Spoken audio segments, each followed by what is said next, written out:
కనబడుచుంటారు? Telugu Desam party కార్యకర్తలే కనబడతారు. అవును. ఒక్క పవన్ కళ్యాణ్ వెళ్ళినప్పుడు జనం కనబడతారు కార్యకర్తలతో పాటు. అది కూడా ఆ కన్సర్న్ కాదు, ఎవరో ఒక అభిమానులు ఇట్లాంటి వాళ్ళు వస్తుంటారు. కొన్ని చోట్ల 1% అట్లాగా ఆ కన్సర్న్ కూడా అడుగు పెడతారు. జగన్మోహన్ రెడ్డికైనా ఇప్పుడు ఏమొస్తారు? ఇప్పుడే ఈవెన్ పబ్లిక్ మీరు ఎప్పుడు కూడా యాజిటేషన్స్లో, పొలిటికల్ పార్టీ యాజిటేషన్స్లో పబ్లిక్ పార్టిసిపేట్ చేయడం ఉండదు. ఒక్క కమ్యూనిస్టులకు మాత్రమే అది సాధ్యం. ఆ తర్వాత పవన్ కళ్యాణ్కి సాధ్యం. అది ప్రాక్టికల్గా మాట్లాడాలండి. ఎందుకంటే ఆ కన్సర్న్ పర్సన్ వాళ్ళు చెప్పినప్పుడు యాజిటేషన్ చేస్తాడు పవన్ కళ్యాణ్ ఆ ఇష్యూ మీద. కాబట్టి ఆ కన్సర్న్ వాళ్ళు వస్తారు. స్టీల్ ప్లాంట్ మీద చేస్తే స్టీల్ ప్లాంట్ వాళ్ళు, లేకపోతే ఇరిగేషన్ మీద చేస్తే ఇరిగేషన్ వాళ్ళు, అట్లాగ వచ్చేవాళ్ళు.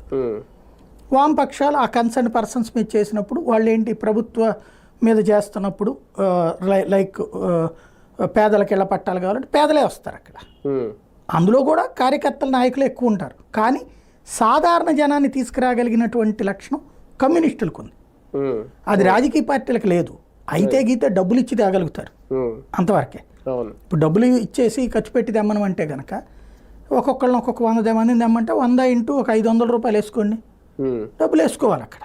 500 ఇంటూ 100 డబ్బులు అయిపోయినట్టే కదా. అక్కడ 50,000 రూపాయలు వాళ్ళ భోజనాలు అవి కూడా ఏర్పాటు చేసి కూర్చోబెట్టాలి. అట్లాంటివి చేస్తే వాళ్ళు ఏం చేస్తున్నారో కూడా వాళ్ళకి తెలియదు.